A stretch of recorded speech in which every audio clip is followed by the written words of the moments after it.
Hello guys, welcome back to my channel. কেমন আছো সবাই? আশা করি ভালো আছো। তো তোমরা দেখছো তন্ময়ী আমি কিচেন। তো বন্ধুরা, আজকে আমি খুবই একটা সুন্দর রেসিপি নিয়ে চলে এসেছি তোমাদের সামনে। তো আমি আজকে তৈরি করতে চলেছি শিঙি মাছের লাউ পাতুরি। তো বন্ধুরা, এখানে আমি শিঙি মাছ নিয়ে নিয়েছি। তো দেখতেই পাচ্ছ আমি শিঙি মাছটা এরকম ছোট ছোট করে টুকরো করে নিয়েছি। আর নিয়েছি দিকে কাঁচা লঙ্কা, আদা, নিয়েছি রসুন, আর নিয়েছি পেঁয়াজ। তো বন্ধুরা, আমাদের পেঁয়াজগুলোকে ছোট ছোট করে কুচিয়ে নিতে হবে। তো বন্ধুরা দেখতেই পাচ্ছ আমি পেঁয়াজটা কুচিয়ে নিয়েছি। আর নিয়েছি এখানে সাদা তিল। তো আমি এখানে 2 চামচ মতন সাদা তিল নিয়েছি। আর নিয়েছি আমি নারকেল। তো নারকেলটা আমি আগের থেকে কুড়িয়ে রেখেছিলাম। তো এখানে হাফ হাফ বাটি মতন নিয়েছি নারকেল। তো আমাদের এই তিলটাকে বেটে নিতে হবে। তো আমি এখানে তিলটা বেটে নেব। তো এর জন্য আমি সামান্য পরিমাণে একটু জল দিয়ে নিয়েছি। তো জলটা দিয়ে এখন আমি তিলটাকে বেটে নিচ্ছি।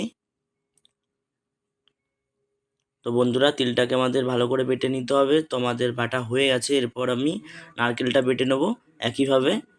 তো বন্ধুরা দেখতেই পাচ্ছ আমি এখানে নারকেলটাও বেটে নিচ্ছি।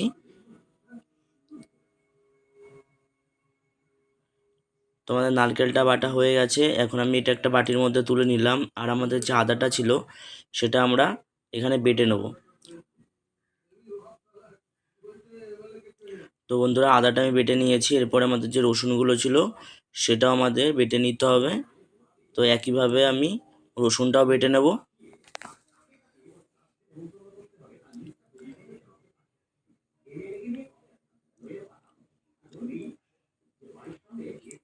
তো রসুনটা আমাদের বাটা হয়ে গেছে। এরপরে আমি কাঁচা লঙ্কাগুলো বেটে নেবো একইভাবে।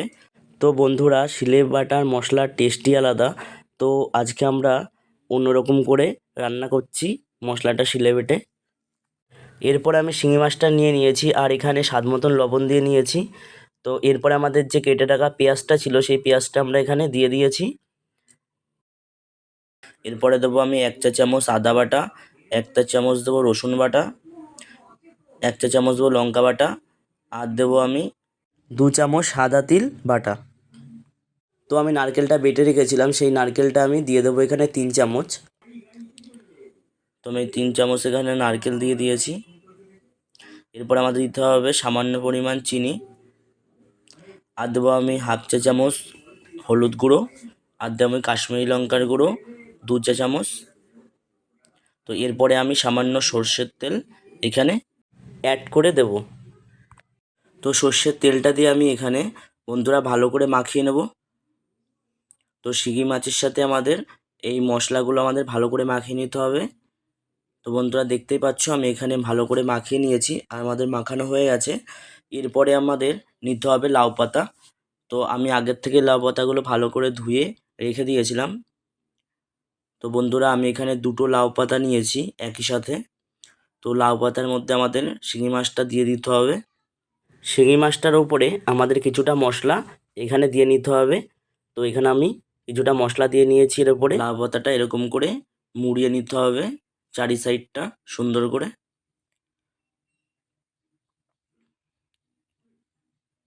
তো বন্ধুরা দেখতেই পাচ্ছ আমি এইভাবে মুড়িয়ে নিয়েছি লাউ পাতাটা। তো এরপরে আমাদের একটা কাঠি দিয়ে এটা আটকে দিতে হবে যেন এটা ভাজার সময় এর মুখটা না খুলে যায়। এর জন্য আমি চারি সাইডটা আটকে দিয়েছি একটা কাঠির সাহায্যে। তো আমাদের তৈরি হয়ে গেছে। তো পরেরটাও আমি এইভাবেই তৈরি করে নেব, দেখতেই পাচ্ছ।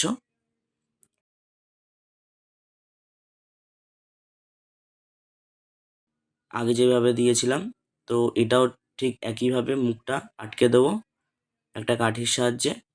তো বন্ধুরা দেখতেই পাচ্ছ আটকে দিয়েছি আমি। তো এইভাবে আমি তৈরি করে ফেলেছি সবগুলোই।